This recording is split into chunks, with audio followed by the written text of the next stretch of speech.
What does taking ownership look like? I would imagine it's not to the degree that you would say that you were the reason he did this, right? There's got to be a limit on where your responsibility ends and his takes over. For sure. Yeah. So forgiveness first started with me. I had to forgive myself because I felt really guilty. And then I was like putting a lot of blame on myself. And so I had to say, hey, this isn't your fault. Just because you were so busy working, following your dream, doesn't mean that that's why he did it. So I had to forgive myself for that. And also, I didn't fight for my marriage. Like, I knew it was happening. I didn't really care. I just really didn't care that it was failing. So then I had to like go back and forgive myself for not caring and allowing it to happen before I could move on to forgiving my husband.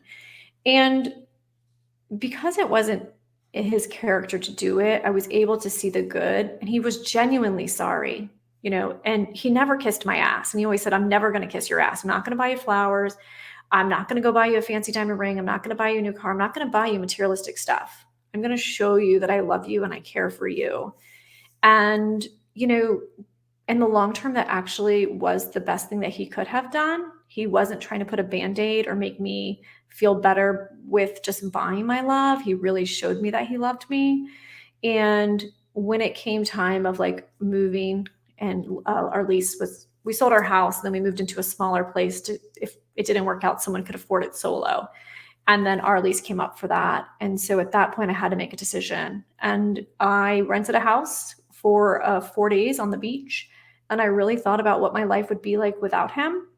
And was that the life I really wanted? And at the end of the day, I didn't want to be without him. So I found a way to overcome all the pain, the hate, the resentment, and find forgiveness and find love in my heart. And I'm so grateful that I did, because the marriage that we have today is much better than it ever was. And we truly put ourselves as priority, and we make each other feel loved and cared for like never before.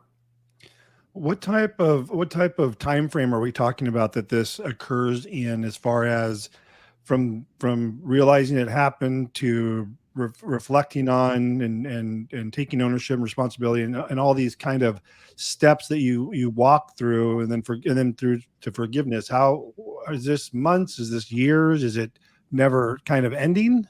Yeah, so it definitely took years. So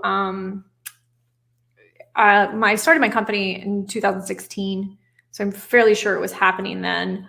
Which I'll go back to that too in a minute. But so 2015, I started my company. In 2016, 17, I speculated. 2018, February was when I discovered that my husband was with another woman.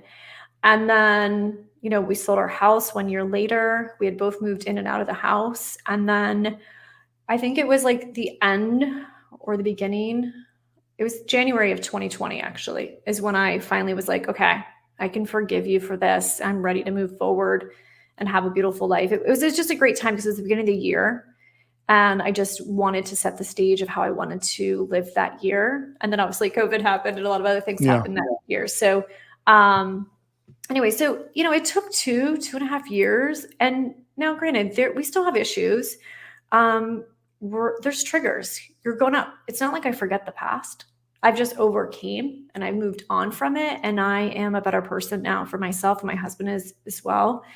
So there's triggers. And so there's trigger management and there's ways to deal with it. But once again, as my husband always said, like, let's focus on the present, like who we are today, the love we have today, and who we're becoming.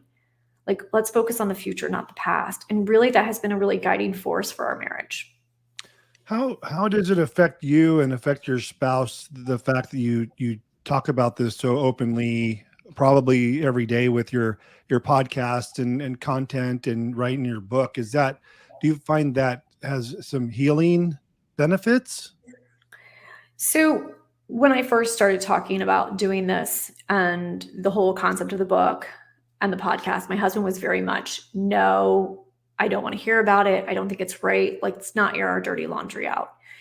And then when I explained to him the benefits and how I and him can help other people that are going through the same situation. Nobody wants to talk about their marriage failing. Nobody wants to talk about their spouse is cheating on them or them cheating on their spouse. And when I started talking about it and opening up to friends and family, it was very, very common and nobody talked about it. So I was like, there's a whole community of people that are feeling alone. They don't know what to do. They don't know where to go and what's the best decision, that we can help and we can inspire and we can create a beautiful community. And so he's seeing the good that's coming from it.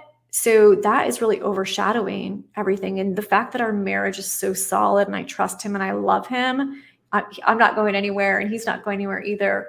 We're able to be at peace with our past. Our past is part of our story, but it's not part of our future, but it has created a beautiful bond and has created a beautiful like platform, obviously, for my book and for my podcast. And so it is healing to talk about it, but there are times there are triggers. Like last night we got into a fight and it reminded me of my old husband, the husband that was doing really bad things. And so this morning I sent him a text. I'm like, oh my God, my mindset is so in the past. I'm being triggered and I'm just thinking all these negative things and I don't like it. And then I just said, I love you and I support you. And immediately he calls me and it's like, hey, I'm so sorry. Like, this is not us. And so we still deal with things from the past. They'll forever be there. However, it's just how we handle it is with grace and with love in our heart, where the very beginning stages, I threw wine glasses at him. They're like, I threw anything, everything I could at this man. So like I said, my parents divorced because of an affair. And my dad, when he found out this happened, said, do not allow the anger to take over. Because once the anger takes over, you will never be able to get it removed from your body. And I just kept that in my mind. And the anger has never been able to take over. The love in my heart is always the guiding force.